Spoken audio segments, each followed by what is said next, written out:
The Spectre of Lanyon, Moor, the ninth Doctor Who Big Finish audio release, written by Nicholas Pegg and released in 4 parts across CD, cassette and download in June 2000. Now, in terms of the original run of classic Doctor Who, one of the most popular characters in the show, who wasn't the Doctor or his companion, was the Brigadier, Brigadier Alistair Gordon Lethbridge Stewart, played by Nicholas Courtney. And for a while at least, Nicholas Courtney's Brigadier seemed to have encounters with almost each one of the classic Doctors. I mean, he met the second Doctor, worked with the third and fourth, and later worked with the fifth Doctor and the seventh Doctor, as well as meeting the first in 2 encounters in the 3 Doctors and the 5 Doctors. But the one Doctor who, on screen at least, the Brigadier never interacted with was the 6th Doctor. Well, this story seeks to rectify that.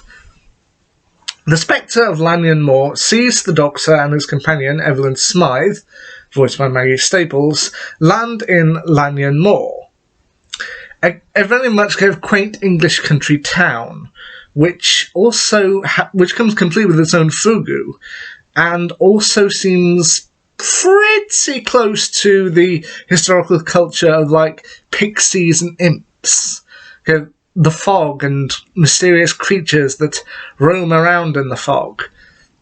And while they're there, they seem to uncover some mysterious happenings going on, which ultimately leads them down to the local pub and a local institution where they run into the Brigadier, voiced once again by Nicholas Courtney. The Brigadier at this point in his life is retired, but he does still occasionally do small favours for units, including checking out this. And I do love the Brigadier's reaction when the Doctor comes down and they ultimately meet each other. Like, he's talking to everyone and then suddenly goes, "But you know who I am?" Well, given the fact that there are strange things going on here, the fact your quite abominable dress sense, and the fact you just appeared from nowhere, am I to assume that there's a blue box parked somewhere upon the heath? You're getting the hang of this, Alistair. Good to see you, Doctor. Which I personally love that the Brigadier at this point has worked out when something weird's going on, the Doctor isn't too far behind.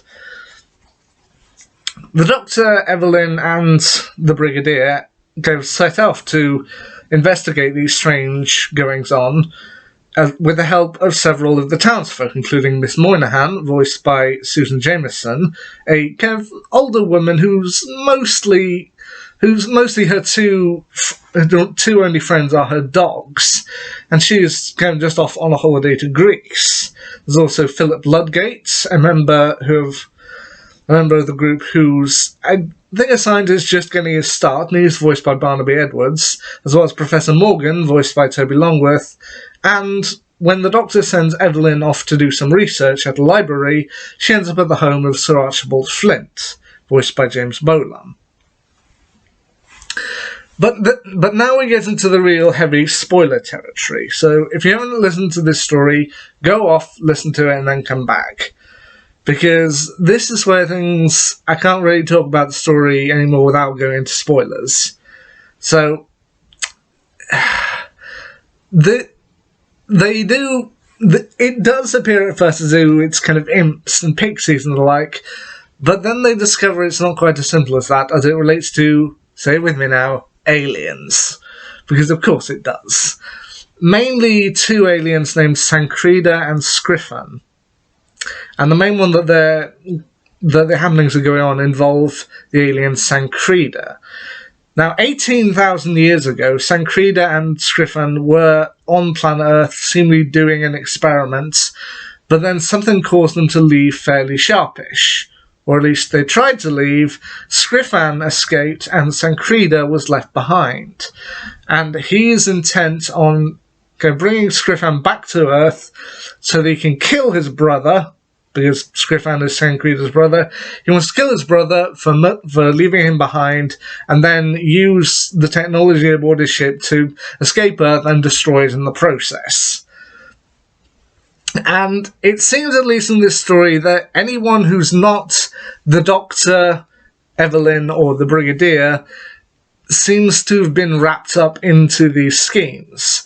For example, Sir Archibald Flint, voiced by James Bolam, while he does appear to be a nice guy at first, allowing Evelyn free use of the library in his mansion, Evelyn senses there's something not quite right about him, and eventually works out that he wants to essentially capture Sancreda so he can use Sancreda and alien technology for his own devices. That's only one side. Philip Ludgate is working with Sir Archibald Flint in order to advance the technology, and Mrs. Moynihan has allied herself with Sancreda in order to gain power, and Professor Morgan is actually Sancreda himself.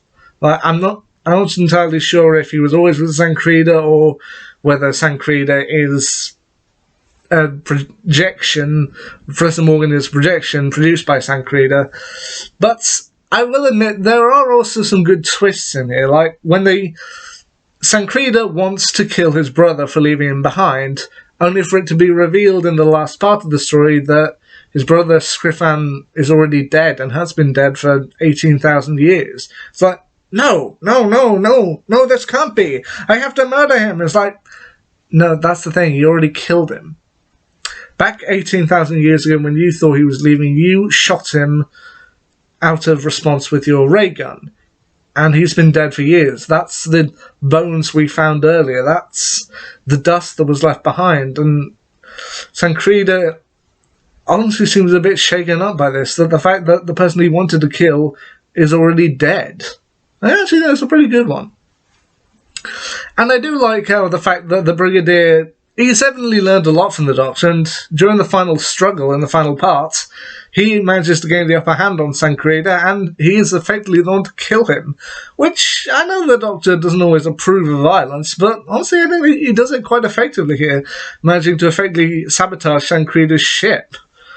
So, yeah. This is a story that I don't necessarily think it's the best Big Finish story I've listened to. I mean, I still think that's up on the range of Spare Parts and the like, but as I said, due to the fact that Brigadier didn't appear with the Sixth Doctor on screen, at least not until Dimensions in Time, which, okay, I haven't seen, but it's nice to see them or at least hear them get a proper adventure together.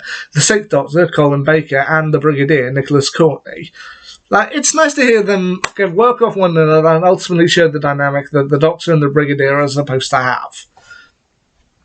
I will also admit, I do love how the story ends, to which Sancreda has been defeated, and the Brigadier says, well, that's up to somebody else now. I mean, I'm retired. The only thing that I'm interested in now is tending to my garden and helping out Doris. Which also says, well, you have to introduce me to Doris at some point, which Evelyn then pipes up, saying to the two gentlemen, look, listen, I'm sure we can catch up somewhere else. Whatever do you mean? I mean, it's past midnight, I'm freezing cold, and I'm starving. So, do you think, Brigadier, you could use some of your pull to get us some good grub at the local pub? Dr. Smythe, it would be my honour. I'd be happy to do so. Ah, good. So, this pub, what's the chocolate pudding situation? I have to admit, I'm not so much of a man of a sweet tooth myself. I much prefer soup, you know. You can think of it, I am rather hungry. Which I just love. The Doctor, the Brigadier, and Evelyn Smythe going to the pub to get food. I mean, I personally love the ending to that story. So, yeah.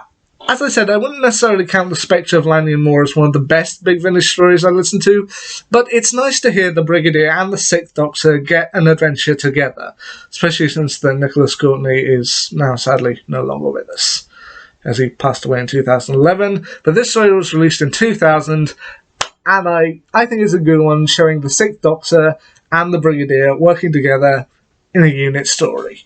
Anyway, there you go, there's my quick little thoughts on The Spectre of Lanyon Moor. Give it a listen if you haven't already. Till next time, see ya.